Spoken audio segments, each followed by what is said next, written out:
Hello, BookTube. Well, it's another cold, dark day here in Boston, a miserable early winter day here in Boston on the second day of May. And I thought, what's one of the only things that has a chance of brightening such a miserable, freezing cold, spitting sleet, gray as twilight day? The 50th in a row with 50 more to come. No hint of summer anywhere. What's the surest thing to brighten that? Some mail. Let's do some mail together. This is the time when I really need your company. And this is, it looks like a fun little mail shipment that ends in 2 boxes, one of which I suspect is a special treat. So we'll save that one for last. So we're going to start here. Boxes are always fun, but I have a feeling one of these boxes is going to be extra fun. So what have we got here, first of all? Okay, all right, this is a finished copy. This is due in May. This is by Adam Ehrlich Sachs and is The Origins of Sense, with a star-struck Geoffrey Chaucer on the cover. I think we saw the advance copy of this quite a while ago. He's the author of the short story collection Inherited Disorders, and he has won literary awards and been finalist for literary awards, and his work has appeared in The New Yorker, Harper's, N+1, and other publications. And he lives in Pittsburgh. I guess nobody's perfect, right? Let's see here, though. We don't have a blurb here at all. We have, we don't have a description. We have blurbs. Publishers Weekly gave it a starred review. Booklist gave it a starred review. Rivka Galchen blurbed it. Karan Mahayan blurbed it. Brian Evanson blurbed it.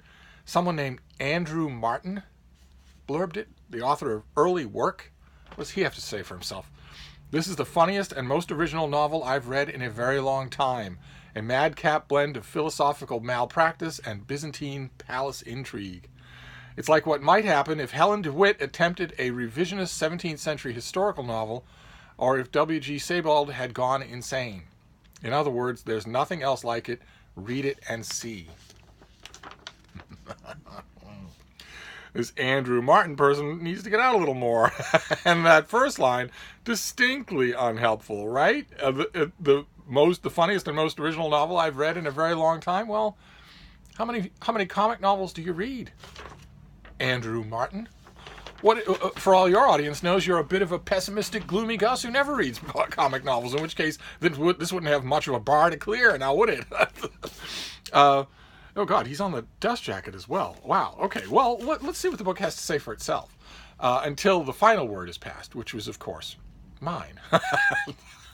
In 1666, an astronomer makes a prediction shared by no one else in the scientific world. At the stroke of noon on June 30th of that year, a solar eclipse will cast all of Europe into total darkness for 4 seconds. This astronomer is rumored to be using the longest telescope ever built, but he is also known to be blind. And not only blind, but incapable of sight, both his eyes having been plucked out sometime before under mysterious circumstances.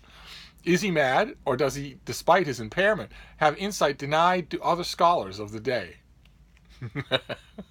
These questions intrigue the young Gottfried Leibniz, not yet the world-renowned polymath who would discover calculus, but a 19-year-old whose faith in reason is shaky at best. Okay, well, I've had the advance copy of this, and even though it's this month, I haven't got to it. So, not all of it. I read a small bit of it, probably 50 pages, and liked what I read. So I need to read the rest and see if Andrew Martin is correct. One debut novel, all of a sudden you're Moses on the mountain. I ask you.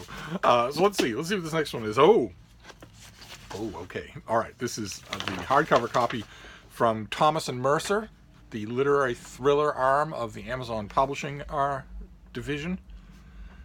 This comes out on the 1st of June. It's by Hilary Davidson, and it's called One Small Sacrifice. Kind of a nice cover. Kind of like that cover. The author, we are told, is a master at blending aspects of light and dark in her fiction, creating mainstream mystery appeal with enough noir to satisfy even the most hard-boiled crime fiction aficionado. And this is the launch of a brand new series featuring NYPD detective Sharon Sterling. Sharon is brilliant and dedicated as well as hard-headed, because while her painful personal history gives her invaluable insight into the minds of both criminals and victims, it can also give her tunnel vision. Detective Sterling is certain that Alex Traynor got away with murder when his friend Corey fell to her death under suspicious circumstances a year prior. Corey's death was ruled a suicide. But Sharon thinks Alex, a wartime photojournalist suffering from PTSD who claims he doesn't remember what happened, is to blame. When Alex's fiancée, Emily, is a talented and beloved local doctor, goes missing, Sharon is determined to make certain that this time Alex doesn't evade justice. Okay, and Hilary Davidson, who are you when you're at home? They give her a nice long publicity sheet here. She's the author of The Damage Done, The Next One to Fall, and Evil in All Its Disguises, and the hard-boiled thriller Blood Always Tells. And this book comes out in June. I think I mentioned that. She's received fervent praise. She's a Toronto-born travel journalist who has lived in New York City since 2001. Davidson is also the author of 18 nonfiction books, including 17 in the Frommer's Travel Guide series. She knows her travel. She writes actual travel guides. And articles for a wide array of publications, including Discover, Martha Stewart's Weddings, American Archaeology, Chatelaine, and CNN Travel. I kind of like this woman already. She has served as an at-large director on the National Board of Mystery Writers of America, and has previously served on the Mystery Writers of America's New York board. Okay. All right. So this comes out on the 1st of June, and what we can tell from that author biography is fairly encouraging. Because not only that she knows mysteries backwards and forwards, she's written quite a few of them, and also been voted into positions on mystery boards by other mystery fans. It's not just that. It's also that she has written for a wide variety of paying venues, which means that she's had to learn how to de-sanctify her prose. She's had to learn how to look with a keen and cold eye on whether or not a certain part of prose is not working. And she had to do that for a number of different places and a number of different editors. So I'm assuming she's pretty good at it. So I have high hopes. This will fill my thriller appetite for June. I really should get to. I should do that soon. I should do that real soon. What's next here? Okay, all right. This is Yale University Press. Comes out at the end of May by Hayden Cherry, called Down and Out in Saigon, Stories of the Poor in a Colonial City, with a faded sepia tone photograph. The historian Hayden Cherry offers the first comprehensive social history of the urban poor of colonial French Saigon by following the lives of 6 individuals: a prostitute, a Chinese laborer, a rickshaw puller, an orphan, an incurable invalid, and a destitute Frenchman, and how they navigated the ups and downs of the regional rice trade and the institutions of French colonial rule in the first half of the 20th century. Okay. All right. Well, you all know my own taste on such things is for a huge, sweeping 800-page history. But this type of thing, where an author, the template for the 20th century is John Hersey's Hiroshima. But this type of thing, where an author decides to tell that big, sweeping story through keyhole perspectives of individual people, can also be very well done, and it's a huge amount of work. This author must have done a huge amount of work to do this. Okay, all right, that's also immediately on the docket because that's coming right up. Interesting stuff this time around. Let's see what this next one is.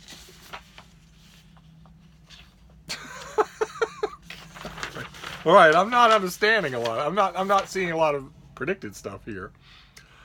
Okay, this is also from Yale. This also comes out at the end of May. There's an author whose name I have never learned how to pronounce. Rybzitsky. This is Charleston Fancy, Little Houses and Big Dreams in the Holy City. This is the author of, do I have his pub sheet?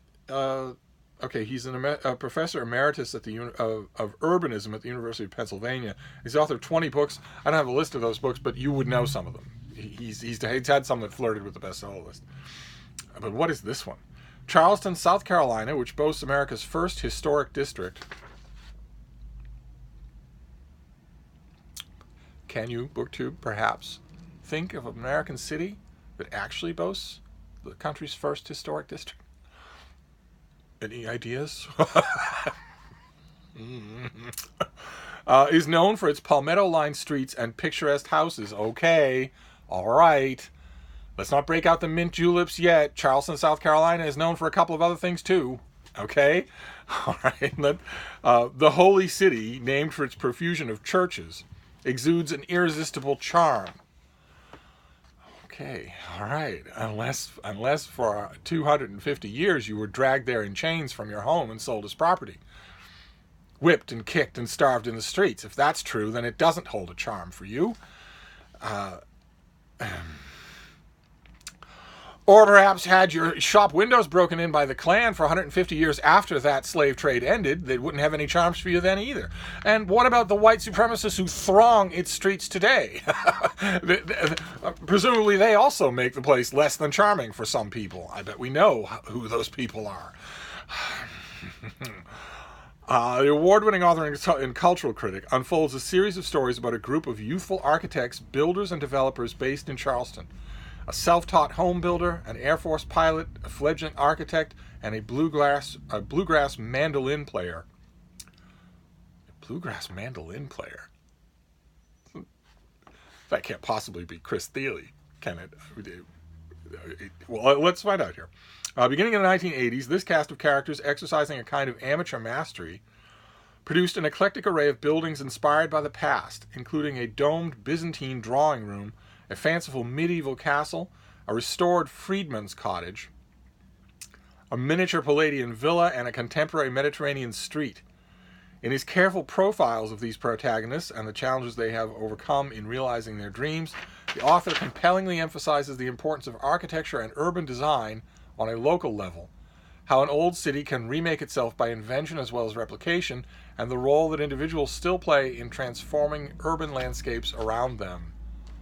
Okay, all right. Okay.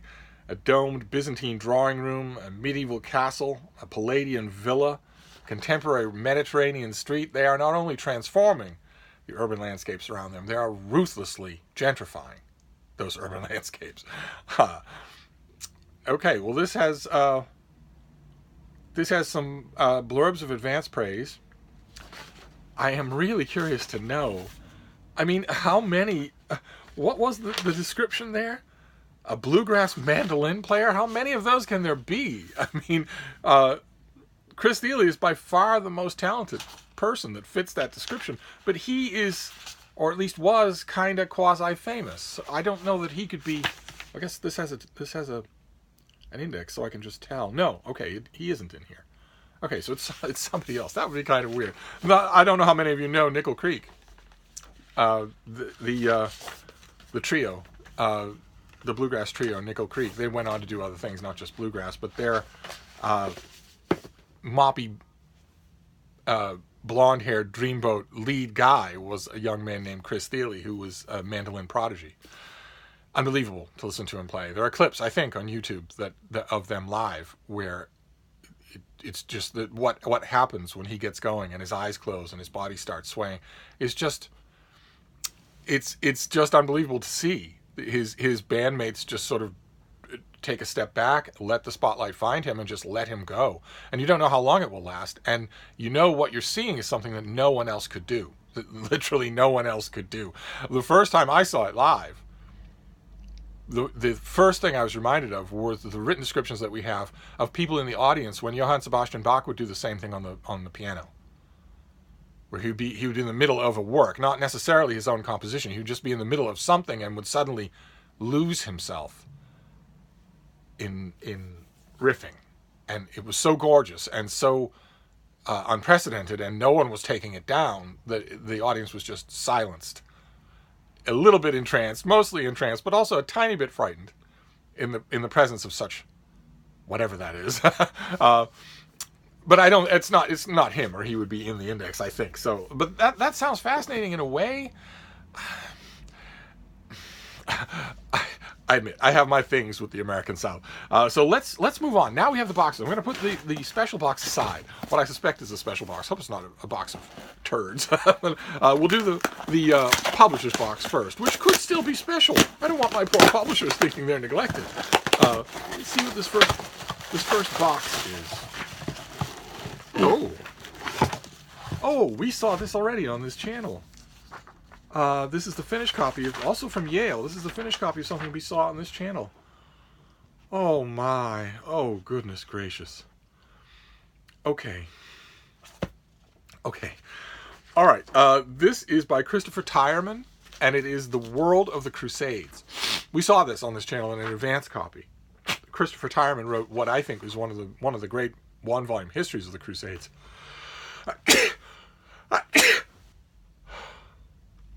Called God's Wars. And this thing comes out in a couple of weeks. Sorry, I paused for a minute because it is so depressing to think of 3 solid more weeks of there never being any sunlight, of there being a howling wind out of the north at 15 miles an hour, and it being freezing cold with spitting sleet in Boston. Just the idea of this weather never ending is just... Anyway, let's see here. We saw this already, but I'll read it to you again just in case you don't remember or are new. Throughout the Middle Ages, crusading was justified by religious ideology, but the resulting military campaigns were fueled by concrete objectives: land, resources, power, and reputation. Crusaders amassed possessions of all sorts, from castles to reliquaries. Campaigns required material funds and equipment, while conquest produced bureaucracies, taxation, economic exploitation, and commercial regulation. Wealth sustained the Crusades, while material objects, from weaponry to military technology to carpentry to shipping, conditioned them. And this is a book about that. It's literally about the world of the Crusades, the physical world, the buildings, the staircases, the gardens, the cloak pins, all the stuff that, I mean, God's War was 1,000 pages long, and it's terrific. It's a book to find if you want to read about the Crusades. But this is exactly the kind of stuff that if you are Christopher Tyerman and you are researching and writing that book, even at 1,000 pages, this is precisely the sort of stuff you can't go on about at length, right? You have bigger things to talk about in the history of the Crusades. This is very different, and a great companion to that volume. But the thing that struck me when I opened it is that this is the finished copy, and here we get to see the artwork that wasn't in the full color artwork that wasn't in the advanced copy.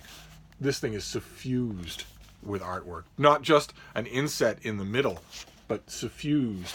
Look at that. You can sort of make it out. See those dark pages? Look at all the artwork in this thing. That's incredible. Incredible. I did not for some reason anticipate that, even though when we read about this originally in the advanced copy, it said the same thing, that this is going to be lavishly illustrated. I just didn't. How wonderful. How wonderful. Ordinarily, something like this, you get it in a larger coffee table type picture book, which isn't really practical for taking around with you. And you get mostly pictures. Whereas this is the greatest living historian of the Crusades, writing about these things at length, while also lavishing you with artwork. Wonderful. Wow. Okay, fantastic. And then we get to the last box.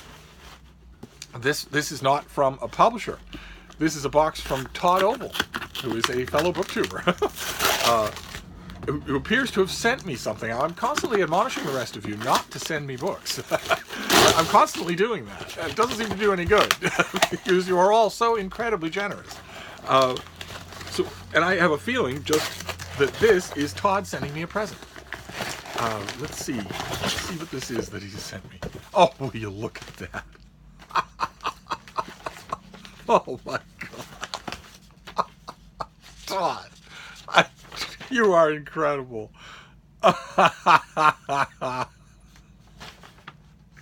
Just a quick note and a small gift celebrating you reaching 6,000 subscribers. I know this is a book you've been looking for to add to your shelves. I hope you enjoy it. Oh, I mentioned on a recent video, in fact, it wasn't even all that recent anymore, I mentioned that the Everyman Library edition of the essays of George Orwell was an addition to really have, and that I had it and got rid of it and I miss it. And Todd found a copy and sent it to me.